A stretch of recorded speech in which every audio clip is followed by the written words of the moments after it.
Bem-aventurado o homem que não anda segundo o conselho dos ímpios, nem se detém no caminho dos pecadores e nem se assenta na roda dos escarnecedores. Antes tem o seu prazer na lei do Senhor e na sua lei medita dia e noite. Ele será como árvore plantada junto a ribeiros de águas. Até aqui tá bom. Eu sou Emerson Scarelli e você está no Café com Bíblia.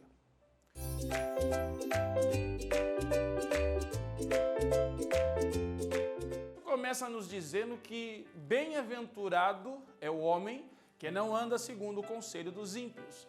Dentro do texto hebraico, a palavra que nós temos para bem-aventurado é ashrei, aonde fala a respeito de um homem que terá múltiplas felicidades. Enfim, ele será muito mais feliz do que ele imagina quando ele não andar segundo o conselho dos ímpios. É interessante lembrar que a palavra ímpio automaticamente nos lembra impiedade.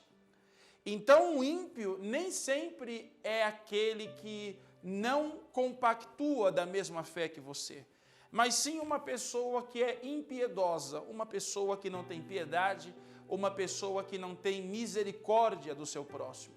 Em outras palavras, pessoas que dizem assim: ah, se fosse eu no seu lugar, se fosse comigo, olha, eu não teria feito que nem você, porque comigo não tem piedade, comigo não tem segunda chance. Parabéns, você acabou de encontrar um ímpio e uma pessoa que você não deve se relacionar segundo a palavra de Deus. Nem se detém no caminho dos pecadores. Você pode parar em determinado momento, olhar para mim e dizer: mas Emerson, todos nós pecamos, sim, mas dentro da Bíblia existem duas maneiras de você falhar. Existe o pecado, que pode acontecer voluntariamente ou involuntariamente. Muitas vezes nós podemos pecar até mesmo na fala, quando nós queremos alertar alguém de alguma coisa, livrar alguém de um problema, mas pelo tom de voz que nós utilizamos, ou pela maneira que nós falamos, ou até a maneira que o nosso corpo, a linguagem corporal acaba se manifestando, nós acabamos mais ofendendo e prejudicando do que tentando, do que realmente ajudando, né?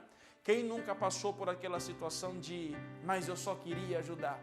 Mas infelizmente o tom que você utilizou, a maneira que você verbalizou, acabou fazendo com que essa pessoa te interpretasse muito mal, sendo que não era essa a sua vontade. Então você involuntariamente pecou. Mas existe o segundo motivo, o segundo caminho, que é exatamente o que o salmista apresenta, que é aquele que transgride. Sabe que não deve fazer, mas mesmo assim faz. Sabe que não pode falar, mas mesmo assim fala. E o escritor apresenta que esta pessoa, ela possui um caminho de transgressão, ou seja, ela sabe que está errando e mesmo assim ela continua errando, ela não se arrepende. O escritor diz que quando nós não nos detemos no caminho destas pessoas, seremos muito mais felizes. E o terceiro ponto que ele apresenta é: não se assenta na roda dos escarnecedores, ou seja, não perde tempo com os palhaços. É exatamente essa a explicação a qual o salmista está nos dando.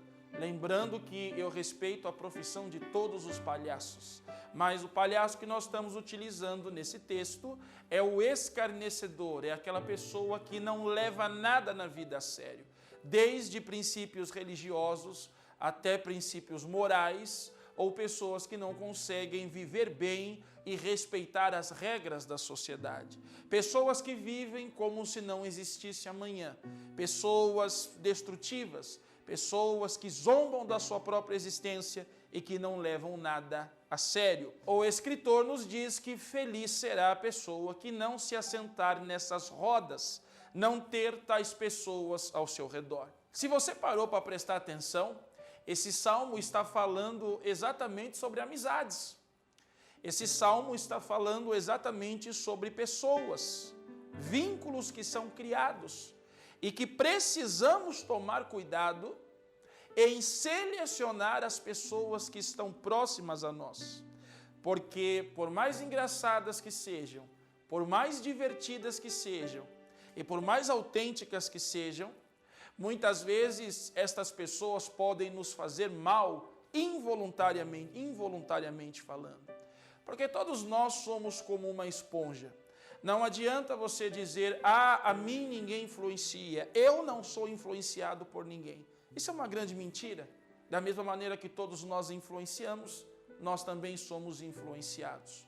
E precisamos tomar cuidado com aquilo que nos influencia, porque o que realmente deve influenciar a vida do cristão é a palavra de Deus, é a sua ética, é a sua moral, é a vontade do Pai. A vontade de Deus para com a sua vida e para com a minha vida. Porque quando nós somos influenciados pela palavra de Deus, a Bíblia nos diz que nós somos uma árvore plantada junto a ribeiros de águas, a qual dá o seu fruto na estação própria, na estação certa, cujas folhas não caem e tudo quanto fizer prosperará. Se o escritor utiliza a linguagem da árvore, e não apenas nesse texto, mas em diversos textos bíblicos, isso nos mostra que, aos olhos de Deus, somos como árvores que devemos dar frutos. E muitas vezes esses frutos não acontecem exatamente pelas companhias, pelas pessoas que temos ao nosso redor e pelas coisas que nos influenciam. Se desejamos realmente ser bem-aventurados e possuir múltiplas felicidades em diversas áreas da nossa vida, precisamos prestar atenção no Salmo de número 1 e selecionar as pessoas que estão ao nosso lado. Tenham pessoas em vossas vidas que venha para acrescentar, para somar. Fuja do escarnecedor, fuja do impiedoso e fuja do transgressor, para que você possa viver uma vida em abundância debaixo da palavra de Deus. Que Deus te abençoe.